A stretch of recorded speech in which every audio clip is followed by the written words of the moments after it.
It's all about the books that I've read for the last 40 years. And today I have my special guest. She's a seasoned, sharp, and spectacularly listenable audiobook narrator, none other than Ms. Liza Jacob. Welcome, welcome, Miss Liza, on Book 101 Review. And can you please introduce more about yourself that I miss? Hi, thank you so much for having me on the podcast. Yes, you are most welcome. And thank you for sharing your knowledge and wisdom today. Thank you. Thank you. So Yeah. today let's talk about great book, bad audio, why reviews turn brutal and how to avoid it, and recommend a books that something that you need to narrate. So tell us. You've seen a beloved book receive a brutal audio reviews. In your experience, what is the single most common reason a great book becomes a bad listening experience? Oh, there are so many. I think one of the things that if you are an independent author who is producing their own audiobook, be cognizant of casting. Make sure that you cast someone who is the right fit for your protagonist if it's fiction. But above all, cast a human being. Man, understand the temptation to go with AI, and AI. you know what? Maybe one day it'll get there. I who's to say? But for now, I think one of the things you need to remember, as much as you are offering this product to the world, your book, your story, you're asking for 8 hours, sometimes more of their time. Um, and asking for 8 hours of someone's time is a big thing. It's a big thing. So make sure that you find someone you think really reflects your work, find a human being. And if you think you're gonna narrate it yourself, make sure that you get the guidance, the training, the coaching to really knock it out of the park. Interesting, Ms. Liza. When a listener says, "That's not how I heard the character in my head," what are the key really telling us about the nature of reading versus listening? Yeah, no, that's an interesting one. Um, I think that if you have attributed something to a character as you're writing it, but you didn't manage to make that onto the page, that will be a disconnect between your listener and your intent. So if someone was going to have a very strong accent or a very specific sound or delivery, make sure that that's something that was at least noted in the text, because people do get attached to your characters, and they have this idea of them riding around in their mind as they read your book from day to day. Um, so yeah, I think that's a good point. Another one that listeners hate, and sometimes it's unavoidable, is if you have a series, switching narrators in the middle of a series. It's oh, the reviews on that first book, even if the narrator did a beautiful job, and of course, stuff happens. People's schedules are full, for whatever reason, that narrator simply may not be available to you. Um, but man, readers hate it. Listeners, they really not popular. Certainly, yes. Is there such a thing as unnarratable book? What qualities might make a task exceptionally difficult to translate successfully to audio? That's a great question. I would say most things are the things that get tricky, the things that are not as easy to really do justice to are things with large visual elements. If we're discussing a work of art and being able to look at that image is a huge part of the text and discussion that goes on, uh, that's sticky. And most people who listen to audio are listening to audio while doing something else. They are not sitting stagnant, ready to pull up your PDF. So that'll rub people the wrong way, and that will get lost in audio. Another one is anything where I'm going to be looking at a scientific or a mathematical equation that, again, is very visual, and reading it aloud for most consumers will get lost. That can also be a tricky one. Not insurmountable, but not ideal. So anything like that where you're reading out something extremely technical or very math forward, those can get a little harder to consume because we are far more used to seeing those things expressed visually. Certainly, empowering answer, Ms. Liza. Do you believe authors bear any responsibility for a poor audiobook adaptation, or does the blame rest entirely with the production team and narrator itself? That's a good question. I think that depends on what fell flat. Obviously, if it is production quality, right? Like you hear crackling or background noises or, you know, no one's edited out the flubs, the mistakes. Yeah, that's 100% on your narrator, your editor, the production team. If it's editing mistakes, which, everybody has them, everybody, needs to edit. It's not, any judgment on people who, you know, make grammar mistakes, but you got to get them out first because your narrator may or may not catch them. Right? In the moment when you're reading through, it might sound right, and they read them, and then your listener catches it. That's not ideal. But hopefully, you know, any editing mistakes when it comes to the text are minimal. Hopefully, your narrator catches them or you catch them when you listen back to the audio. Um, but it's a reason to I think one of the best things you can do if you think you are getting ready as an independent author to make the investment in audio is read it aloud. Even if you are reading it to yourself, read it Mhm. all aloud because you will catch those moments where, the grammar is incorrect or you repeated a paragraph or whatever the thing is. You catch it first because it is expensive to have to then go back to your narrator and say, I listened to chapter 5 and I need these 7 changes. Yeah, they're probably gonna many narrators will say, "Okay, fine, but here's the cost per worked hour for me to go back and re-record and re-edit and remaster and reproduce all of that." Good luck for that. Yeah, yeah, yeah. Too much work for sure, but it's worth it once you finish all those in a good manner. So, how much of a brutal reviews is about the performance itself, and how much is about the emotional betrayal readers feels when the inner voice is replaced?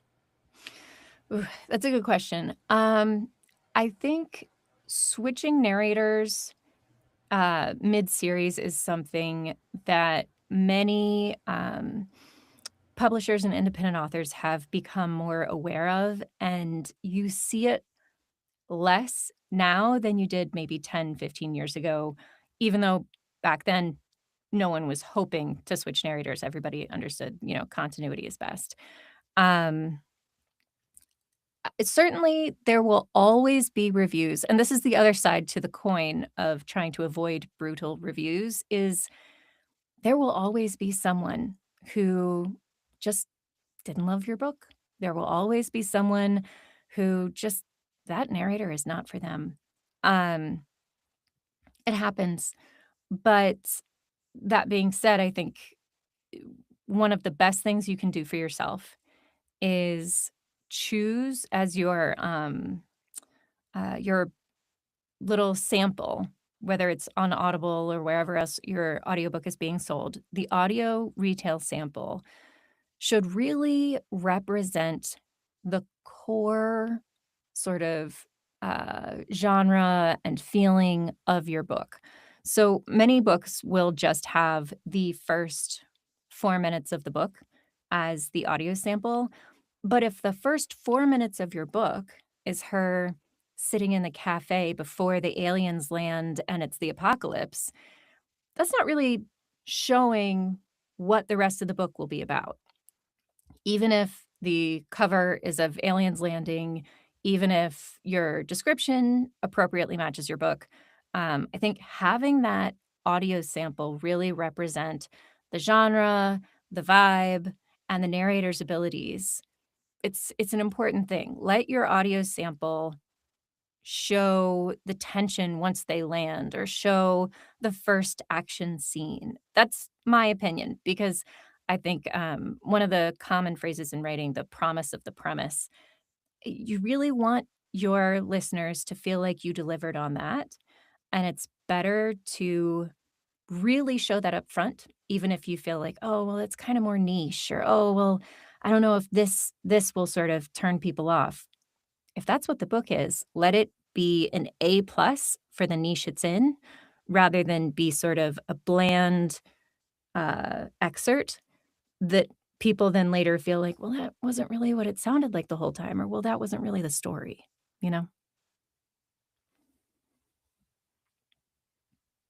Yes, and indeed, so Miss Liza, when you step in the booth, what is your process for finding the emotional truth of a scene, especially one that deals with heavy themes like trauma, grief, and suppressed anger? That's a good question. Well, all narrators, hopefully, we read the book first. So first and Mm, foremost, you read the book.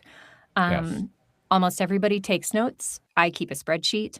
Um, and so going into that chapter, into that scene, I already have an idea of where I'm headed. I already have an idea of what's laid out before me.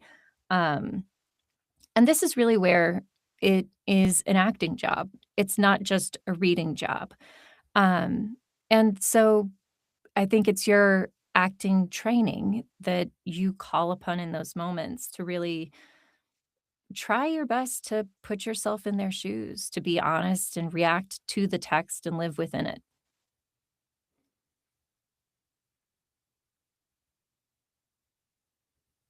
Put yourself in their shoes. It's Yeah. something else. You can get all those emotions. How do you navigate the challenges of creating distinct, believable character voice or voices without tipping into parody or offensive stereotype? Yeah, that's a great question.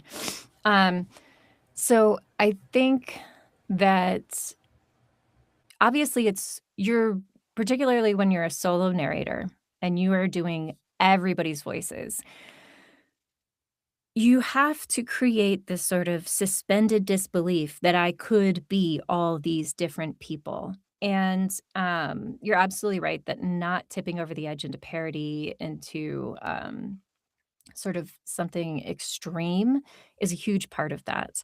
And some of those things simply come with training and expertise and uh, having done more, more than a few.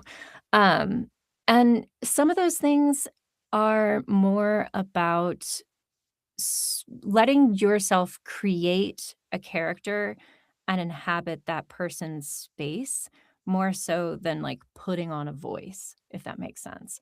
And all different kinds of things can as you're crafting that character, as you're getting ready for that person to be in a scene, all different things can affect that. Posture is huge, right? So, like, if you're now being the male protagonist, I can't sit like tiny, shriveled little, you know what I mean? Like, it's gonna change not only your emotional delivery, but it changes your physical body, right? Like, I'm now sitting more upright, my shoulders are back. I have more space within my body for the sound to resonate. All kinds of little things can play into this. And when it comes to accent, the only thing, in my opinion, that is going to read as authentic is practice with real materials from people who really have that accent natively, not listening to other actors who have had their go at that accent, really listening to native speakers, um, and just admitting that that's gonna take time, and that's something you sort of build up like a portfolio. I have about 10 at the moment, maybe a little more. I think I have 12. But I'm honest, if someone comes in as like, "Hey, we need you to do a South African accent." Well, I don't have that. When is this book due? You know what I mean? And not just being like, "Yeah, sure," and watching, you know, 30 seconds of a YouTube clip and deciding that's good enough. That's I think that's oftentimes when things feel like parody, when things feel not like they're honoring that character, that other human's voice. Certainly, creating your value is something else. So, what's harder for you, narrating high octane action sequence that require breathless pacing, or a quiet, introspective passage that demand emotional, subtly voices?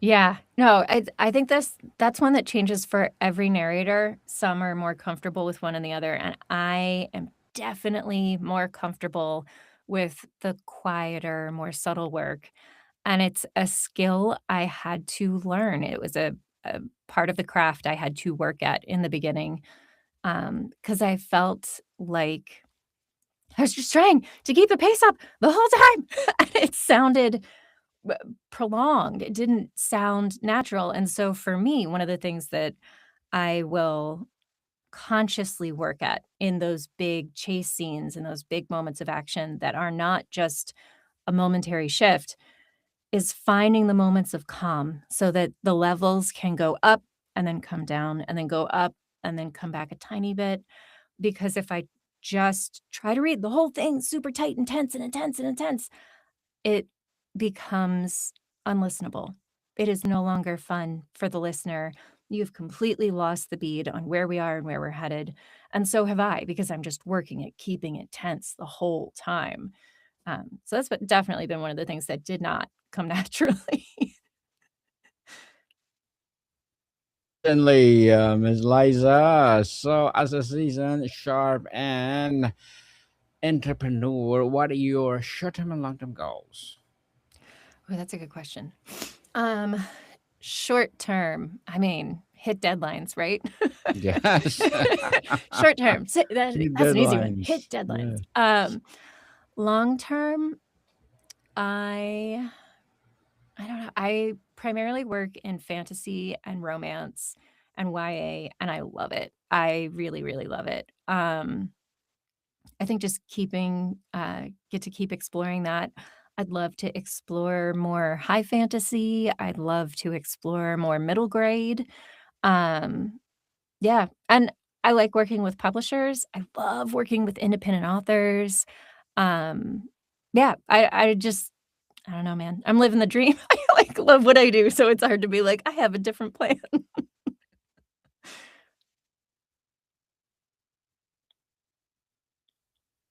I like that, Miss Liza, living with the dream. Why not? So, good luck to your goals and looking forward for more success. And what will be a piece of advice for those people out there who want to be like you? So, what's my piece of advice for anybody who would want to narrate? Yes, please. Training, training, training, training, training, training. Anyone you see on social media who's talking about getting into voice acting, voiceover, or narration and starts talking about gear, no, thank you. No, you want people who are talking to you about the craft, because there is no quicker way to waste money than to buy gear, and there is no better way to prepare yourself to be able to do the work, do it brilliantly, and make connections in the industry than to attend classes. Show up in, social media spaces where there are other narrators, where there are other voice actors with informed questions, not with, "How do I get started?" go ahead, look online. There are loads of people who do coaching and classes, regardless of whether you are coming from an acting background or you aren't. I didn't, and that's okay. Um, but, just understanding that it's going to be a lot of time invested, but well worth the return. It's worth it for sure. Thank you for that empowering advice, Miss Liza. Can you please recommend a book or books that influence your journey? Ooh, books that influence your journey. I mean, is it bad that none of them have anything to do with voice acting? Like, um, No worries. Yes. yeah, no, I'm a huge fan of fantasy and a huge fan of middle grade. Um, I think that, A Wrinkle in Time is just I know Mm. she's a classic, she's an oldie, but she's a goodie for a reason, um, and I love its sort of broader sense of, coming of age and the fantastical elements. It's just yeah, it's pretty fabulous. Thank you for the recommended book, Miss Liza. Thank you. So, have Thank you ever you. had your entire opinion of a book changed for a better or worse by experiencing it in the audio first? Mm, I I am one of those readers/listeners where I will I will choose to read things where there is more, complicated systems because I like being able to, like, see them, and it helps me, like, figure it out a little bit more, and because I am an audiobook listener who will be doing other things. So, a more straightforward read is definitely the kinda thing where I want that to be audio. So, they're just very different, different things. Very well said. Miss Liza, but before we wrap up our discussion for today, I'm inviting you to please do listen to my other podcast, people. My other podcast, because my abstract essay is already in sixth season, abstract poetry in third season, and of course, my book 101 review in sixth season two, comedy 101 in its fourth season, and of course, my food 101 in its sixth season as well. Geography 101, love letters, Movie 101 review, Music 101 are in fifth season, Science 101, Sex 101 fourth season, and my baby podcast, Trivia 101, Motivation 101, Spiritual Awakening 101, Entrepreneurship 101, Law 101, Mental Health 101, and of course, Coaching 101, as well as my Bible Verses 101. Please listen to them wherever you listen your podcast. So much, Liza, what role does listeners' own life experience play in how they receive a narrated performance, especially with emotional charged material? Mm. I think it's, personal connection. Personal connection between the text to the narrator and from the narrator to the listener. That's Mhm. Interesting, Miss Eliza. So, can you please invite our listeners to support your business, your advocacy, or whatever projects that you're doing right now? Sure, that would be awesome. Thank you. You can find me at Liza Jacob, LizaJacob.com. And if you're an independent author and just want to learn more, there's an independent author tab at the top. And you can find all kinds of information about how to find out more about creating your own audiobooks. Yes, people, let's support Miss Liza Jacob because if you support her, for sure, more and more empowering audiobooks will be published. So I have one more question, Miss Liza. If you could design a perfect listening experience for one of your books, dream narrator, full cast, music, and sound design, what would that production look like? Oh, that's a good question. I think it would just be so lovely to get to experience books that not only have the full cast and have music, but that have a sort of more spatial awareness. when the book is read. So if you're in the castle, you hear the echo. If you are in a quiet room, you hear that space as well. It's just so immersive. It's really interesting. Certainly, yes. So, Miss Liza, thank you so much for your time. Thank you. Thanks for having me. Monica people, see you soon.